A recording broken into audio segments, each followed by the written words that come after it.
बिस्मिल्लाहिर्रहमानिर्रहीम। तू मुझको आज़मा ज़ालिम, मैं तुझको आज़माऊँगा।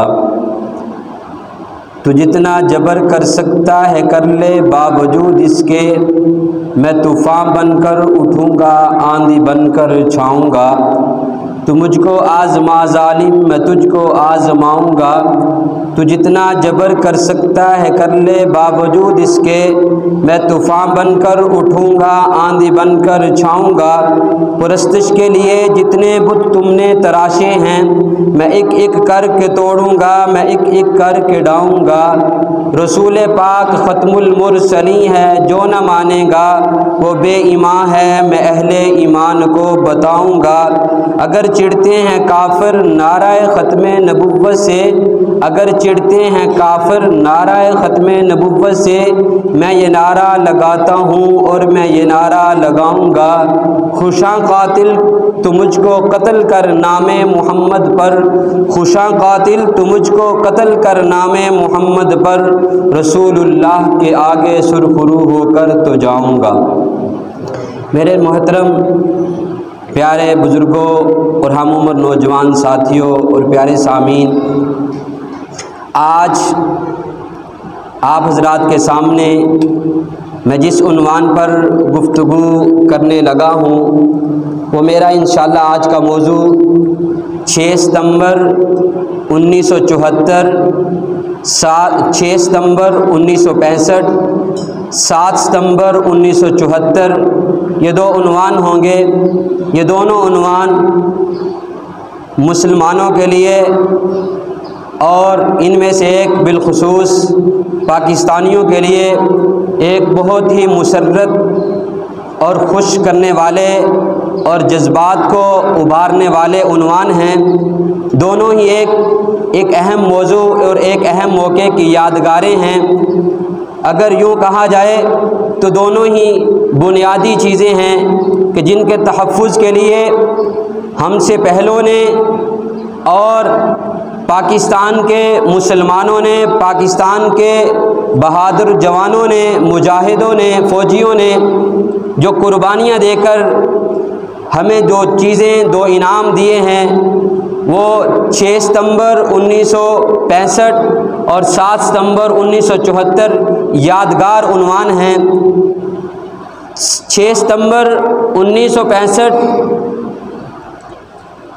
उस वक़्त 1947 में एक अलहदा मुल्क इस्लाम के नाम पर बनने वाला, जिसे पाकिस्तान के नाम से मैं और आप पहचानते हैं और मैं और आप जिसमें बसते हैं, एक दुनिया में इस्लाम के नाम पर जानने वाला ख़ित्ता था कि इस्लाम के नाम पर हासिल होने वाला और इस्लामी ख़ित्ता समझा जाने वाला पाकिस्तान, उस पर रात के अंधेरे को हमसाए मुल्क इंडिया ने, जो इससे कई गुना बड़ा है, जिसकी आबादी इससे कई गुना बड़ी है, जितनी पाकिस्तान की आबादी है कुल इससे ज़्यादा उनकी फ़ौज है, उसने रात के मौके को गनीमत जाना, चोरों की तरह रात को पाकिस्तान पर बग़ैर इत्तला किए, बग़ैर मंसूबे के चढ़ाई करने की कोशिश की। सुबह के वक़्त ऐलान होता है कि हम पाकिस्तान पर चढ़ाई करेंगे और सुबह 3 बजे पर हमला करने वाले ये नारा लगा रहे हैं कि सुबह का नाश्ता जो नमाज के बाद या दिन निकले हुए किया जाता है, वो नाश्ता हम लाहौर पहुँच कर करेंगे। आगे देखिए, आगे पाकिस्तानी आवाम और पाकिस्तानी आवाम का सरबराह सदर जनरल ज़ियाउल हक, उसने एक ऐलान किया कि ए मेरी कौम, आज हमारे दुश्मन ने हमें ललकारा है, मेरे जवान फ़ौजी ये पीछे नहीं हटेंगे, ये अपनी बहादुरी और जुर्तमंदाना अंदाज में उसका मुकाबला करेंगे और उसे अपने घर में घुसने नहीं देंगे। ये ऐलान टेलीविज़न पर होता है, रेडियो पर होता है और उधर कमान संभालने वाले, लाहौर के महाज पर कमान संभालने वाले राजा अजीज़ भट्टी वो कमान संभालते हैं और दुश्मन का मुकाबला करते हैं, यहाँ तक कि ख़ुद तो जान दे देते हैं, अपने साथ चंद जवानों की जान तो वो इस रास्ते में कुर्बान कर देते हैं, लेकिन दुश्मन को मुल्क में दाखिल होने नहीं देते, दुश्मन को मुल्क के अंदर पैर रखने नहीं देते। जो दावा करते हुए निकले थे कि हम लाहौर जाकर नाश्ता करेंगे, ये मेजर अजीज़ भट्टी ने ऐसा जवाब दिया कि BRB नहर जो आपके बॉर्डर के करीब है, उसके आगे उसे फौजियों को, जो भारत के दरिंदे थे, उन्हें आगे नहीं बढ़ने दिया। मेजर अजीज़ ने अपनी जान देकर और अपने जवानों की जान लगाकर मुल्क का दिफा किया, मुल्क की सरहदों का दिफा किया। और देखिए फिर चोंडा एक जगह है, वहाँ पर टैंकों से भारत ने हमला किया और हमारे जवानों ने, ये मशहूर बात है कि हमारे जवानों ने अपने सीनों के साथ पत्थर बम बांधे और टैंकों के नीचे लेट गए और ये नारा लगाया कि हम खुद तो जान दे सकते हैं लेकिन दुश्मन को अपने मुल्क में दाखिल नहीं होने देंगे। बहुत ज़ोरदार हमला था इंडिया की तरफ से टैंकों का। हमारे जवानों ने अपने सीनों पर बम बांधकर खुद को उड़ाकर उनके टैंकों को तबाह किया और उन्हें वापस होने पर मजबूर कर दिया। और पाक फ़िज़ाइया पर किरदार देखिए, स्क्वाड्रन नाम है, लीडर MM आलिम के नाम से मशहूर है, पाक फ़िज़ाइया का मेजर है, पाक फ़िज़ाइया का कमान करने वाला है। उसने अपने पाक फ़िज़ाइया के हमले में 1 मिनट में 5 इंडिया के तैयारे गिराए, 1 मिनट में 5 फ़िज़ाइया तैयारे गिराकर पाकिस्तान का दिफा किया। तो ये 1965 6 सितंबर का जो दिन है, ये पाकिस्तानियों के लिए एक जज्बा और जोश दिलाने वाला दिन है। आज भी हम ये दिन को मनाकर 6 सितंबर को हमारे मुल्क में मुल्की सतह पर भी प्रोग्राम हुए, अवामी सतह पर भी रैलियां निकली। तो ये क्या हम बावर करवाते हैं, अपने बच्चों को बताते हैं कि हमारे अंदर इतनी बहादुरी है कि हम दुश्मन के ललकारने पर बैठते नहीं हैं, डट जाते हैं, कुर्बानी दे देते हैं और अपना दिफा करना हम जानते हैं। तो ये जवानों ने जवाब देकर आज भी दुनिया में बसने वाले इस खुदादाद खित्ते पाकिस्तानी अवाम के लिए एक खुशी की लहर दौड़ जाती है कि हमारे जवानों ने अचानक हमला होने पर किस कदर अपना दिफा भी किया और अपने मुल्क की सरहदों का दिफा भी किया। चंद जाने तो लगी लेकिन मुल्क का दिफा करके दिखाया। आज भी वो डरते हैं, आज भी वो पाकिस्तान के एक बोल पर पूरा इंडिया कांप जाता है। देखिए ना, जो पीछे हमला किया तो हमारे जवानों ने किस तरह रात के वक्त जो हमला हुआ पीछे कुछ अरसा पहले 2018 में, उस वक्त भी हमारे जवानों ने बहादुरी का सबूत दिया कि एक त्यारा जो लाइलमी की सूरत में पाकिस्तान में एंटर होता है, हमारे जवान फ़ौरन ही उसका ताक़ुब करते हैं, उसे गिरा लेते हैं और उन्हें गिरफ़्तार कर लेते हैं। तो ये हमारे जवान, फ़ौजी जवान जो हैं, इनकी कुर्बानियाँ हैं, इन्होंने मुल्क की सरहदात को महफूज कर रखा है। और जो सबसे बड़ी सरहद जिस नाम पर हमारे बड़ों ने इस मुल्क को हासिल किया, इस्लाम के नाम पर, और इस्लाम की सबसे बड़ी बुनियाद, इस्लाम की सबसे बड़ी सीढ़ी और इस्लाम की सबसे बड़ा स्तून जो है वो ख़त्म नबूवत है।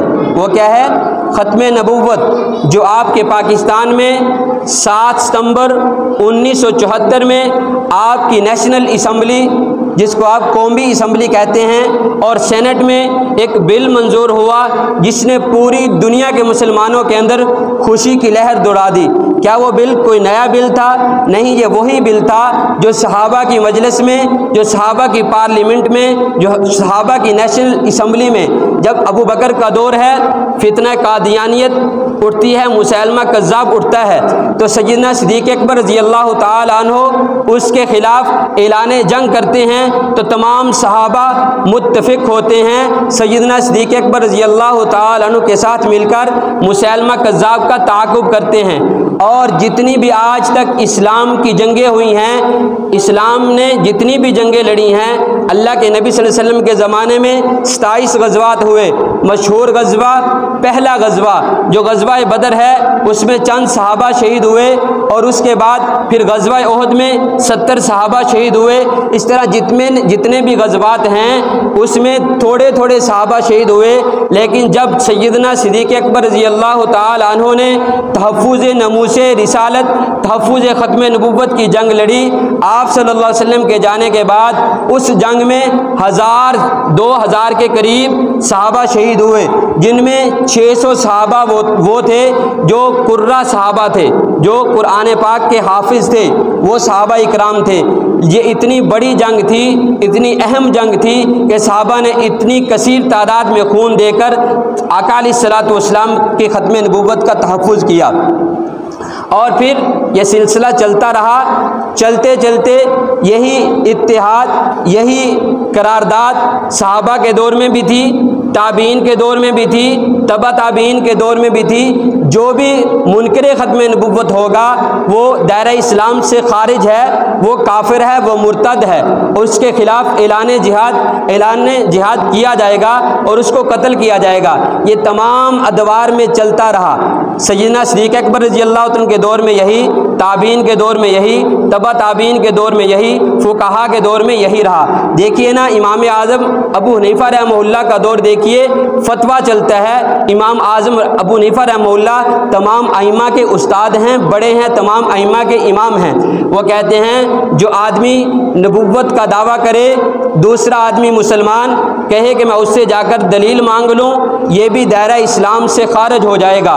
तो उसका इलाज क्या है? उसका सर कलम किया जाए, उसका कला कमा किया जाए, ताकि ख़त्म नबुव्वत का तहफ़्फ़ुज़ सही मानों में हो सके।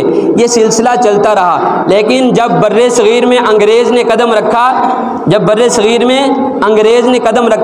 तो उससे पहले मुस्लिम एक कुव्वत थी, मुसलमान यकजान थे, मुसलमान एक ही ताकत समझे जाते थे। इसीलिए तो बर्रे सग़ीर पर मुसलमानों का राज था। इतना बड़ा ख़ित्ता जिसमें आज 3 से 4 मुल्क बन चुके हैं, इतना बड़ा ख़ित्ता मुसलमानों के कंट्रोल में 700-800 साल मुसलमान हुकूमत करते हैं। उसकी वजह क्या थी कि मुसलमान एक जान थे, यकजान थे, वहदत थी मुसलमानों के अंदर। अंग्रेज़ ने अपना तसल्लुत इख्तियार करने के लिए, अपने आप को मुसल्लत करने के लिए मुसलमानों में तोड़ फोड़ की, मुसलमानों में अपने लोग अपने घर से तैयार किए और अपने नज़रिए के तैयार करके मुसलमानों के अंदर, मुसलमानों के हुलिये में दाखिल कर दिए। उनमें से ग़ुलाम अहमद कादियानी भी तैयार हुआ। उसने अपनी हिमायतें, अपनी हमदर्दियाँ अंग्रेज़ के साथ जारी रखीं और अंग्रेज़ ने उसे इस्तेमाल किया। यही बर्रे सग़ीर था। अंग्रेज़ को निकालने के लिए मुसलमान मुफ्तियान ने, उलमा ने फतवे जारी किए कि ये दारुल हर्ब बन चुका है, अंग्रेज़ के ख़िलाफ़ जिहाद के लिए निकलो, जिहाद का अलम बुलंद करो, इलाही कलिमतुल्लाह के लिए निकलो और अपने घर के तहफ़्फ़ुज़ के लिए निकलो। जब मुसलमानों के बड़ों ने, मुफ्तियान ने, उलमा ने ये फतवे जारी किए, तो जो अंग्रेज़ का पिट्ठू मिर्ज़ा ग़ुलाम अहमद कादियानी था, उस मुनकर ने, उस कमीने ने अंग्रेज़ के हाथों इस्तेमाल होते हुए पहल जिहाद के ख़िलाफ़ किताबें लिखनी शुरू कर दी। जिहाद के ख़िलाफ़ किताबें लिखी, इस कदर के लाइब्रेरियाँ भर दी। क्यों? अंग्रेज़ का पैसा था, अंग्रेज़ उसे वजीफ़ा जारी करता था, अंग्रेज़ के पैसे पर बैठकर वो दंदनाता भी था और इस्लाम के ख़िलाफ़ अपने कदम भी उठाता था और अपना कलम भी उठा रहा था। जिहाद के ख़िलाफ़ किताबें लिखी, तो उसके ख़िलाफ़ भी उलमा ने तहरीक उठाना शुरू की। यह सिलसिला, क्योंकि उधर आज़ादी की तहरीकें, उधर अंग्रेज़ को भगाने की तहरीकें, उसके बाद फिर वतन अज़ीज़ की आज़ादी की तहरीक, फिर इधर दूसरा फितना, मिर्ज़ाइयत का फितना, जब ये फैलना शुरू हुआ तो मुख्तलिफ़ तहरीकें उठी। हाजी इमदादुल्लाह मुहाजिर मक्की रहमतुल्लाह अलैह हरम शरीफ में पहुँचे हुए हैं। आपके पाकिस्तान के इस्लामाबाद के गोल्डा शरीफ के पीर मेहर अली शाह वहाँ पहुँचे हुए हैं। साथ मुलाकात हुई तो हाजी इमदादुल्लाह मुहाजिर मक्की रहमतुल्लाह अलैह ने कहा, शाह जी एक फ़ितना उठने वाला है बर्रे सग़ीर में, एक फ़ितना उठने वाला है वो बहुत ख़तरनाक फितना है, बहुत बड़ा फितना है। उसकी सरकोबी के लिए तैयार रहिए और अपने आप को तैयार रखिए।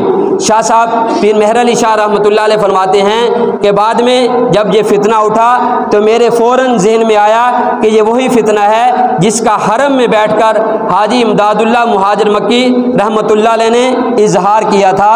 तो उसके बाद फिर पीर मेहर अली शाह साहब और जितने भी अकाबिरीन हैं, जितने भी उलमाए किराम थे, सब ने इसके सरकूबी के लिए कदम उठाया। ये चलते चलाते 1953 में एक उलमा में इजलास कायम हुआ जिसमें इसकी बागडोर, इस जमात की, इस तहरीक की बागडोर, इसकी अमारत सैयद अताउल्लाह शाह बुखारी रहमहुल्लाह के सर पर आती है। फिर सैयद अताउल्लाह शाह बुखारी रहमहुल्लाह की तहरीक और उनकी कोशिश, वो फरमाते हैं कभी जेल में, कभी रेल में, कभी किसी सफ़र में, इसी तरह ज़िंदगी गुजारी और रात रात सारी रात ये तकरीरें करते थे, अकीदा ख़त्म नबूवत समझाया करते थे। तो ये मुसलमानों के अंदर ये जज्बात बढ़ते गए। मुसलमान अपने नज़रिए, जो अहम नज़रिया है जिसे ख़त्म नबूवत कहा जाता है, उसके लिए जब पूरी तरह तैयार हो गए तो ये सियासी सरगर्मियाँ भी उरूज पर थी। मुफ्ती महमूद रहमतुल्लाह अलैह, शाह अहमद नूरानी रहमतुल्लाह अलैह, गुलाम गौस हज़ारवी रहमतुल्लाह अलैह, इस तरह बड़े बड़े जय्यद अकाबिरीन जो सियासत के मैदान में थे, जो इलेक्शन लड़ा करते थे, जो सियासत के मैदान में थे, यही लोग पहले तहरीक आज़ादी में, फिर यही लोग सियासत के मैदान में तहफ़्फ़ुज़ ख़त्म नबूवत के लिए कदम उठाते हैं। तो एक वक़्त आया कि 1970 का इलेक्शन हुआ, उसके बाद ये पार्लियामेंट में पहुँचे, एक आवाज़ उठी, आवाज़ चलती चलती इस नौबत तक पहुँच गई कि पार्लियामेंट में, नेशनल असम्बली में इन दोनों यानी कि कादियानियों का और मुसलमानों का आपस में डिबेट हो, आपस में जो डिबेट होगी उसके बाद फैसला किया जाएगा। मुफ्ती महमूद रहमतुल्लाह अलैह के साथ चलने वाले तमाम काफ़िला उसी तरह अपने जज्बात के साथ और हिम्मत के साथ चलता रहा। पार्लियामेंट में ये बात रखने की जब नौबत आई, पार्लियामेंट में ये रखना चाहा, तो जितने बड़े बड़े लोग थे उनको, जो आगे आड़े आने वाले थे, उनको मुफ्ती महमूद रहमतुल्लाह अलैह ने पहले ही कायल कर लिया था और पहले ही इस महाज से पीछे कर दिया था जो आड़े लोग थे। इसके बाद वक़्त आया कि मुफ्ती महमूद रहमतुल्लाह अलैह को इन तमाम लोगों ने चुना।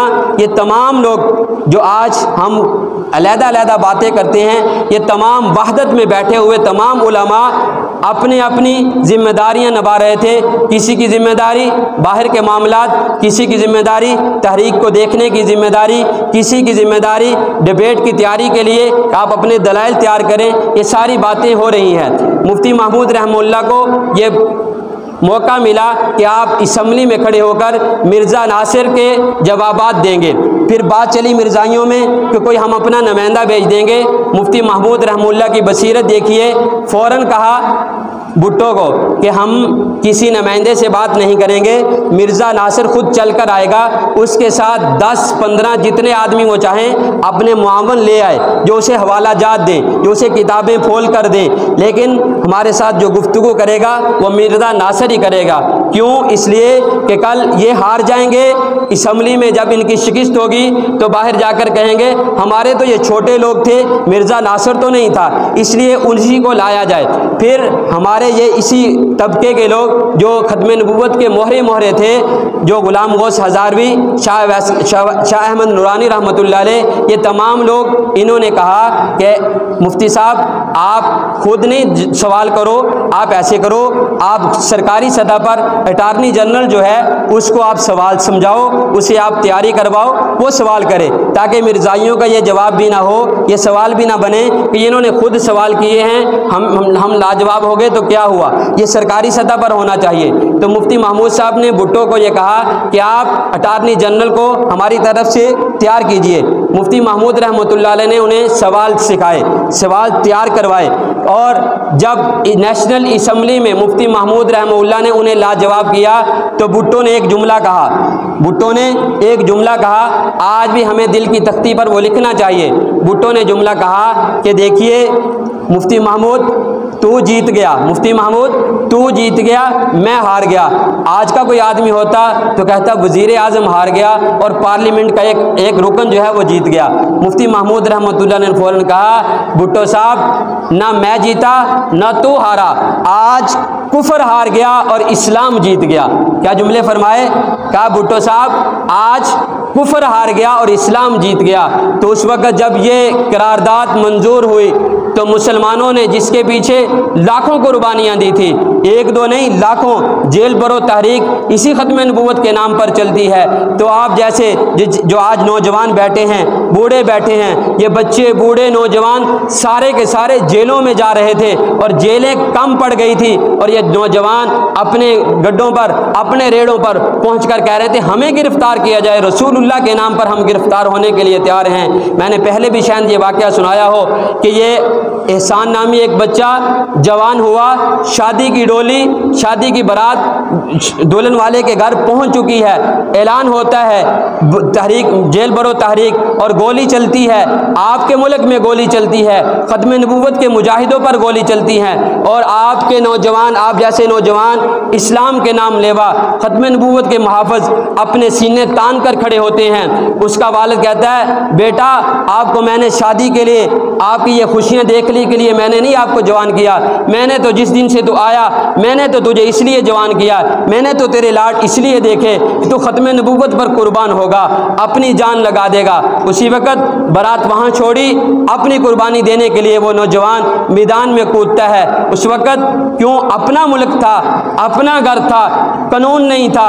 आपके ये नौजवान, ये मर्द मुजाहिद, ख़त्म नबूवत के मुजाहिद अपने सीने तान कर खड़े थे, आगे से अपनी फ़ौज पर, अपने इदारों पर हाथ भी नहीं उठा रहे थे और अपना खून देकर ये बता रहे थे कि ख़त्म नबूवत के लिए हमारी हर चीज़ सहाबा की तरह कुर्बान हो जाए, हमें कोई घाटे का सौदा नहीं है। तो इसलिए ये तहफ़्फ़ुज़ ख़त्म नबूवत 7 सितंबर 1974 की तारीख हो या 6 सितंबर 1965 की तारीख हो, ये हमें याद दिलाती है, हमारे जज्बात को खोलती है, हमारे जज्बात को ताज़ा करती है कि जब भी वक़्त आए इस्लाम के लिए खून देना पड़े हम पीछे ना हटे, जब भी वक़्त आए मुल्क के लिए खून देना पड़े हम किसी के इंतज़ार में ना खड़े हों, फ़ौरन अपना आप लेकर, अपनी जान लेकर मैदान में कूद जाइए और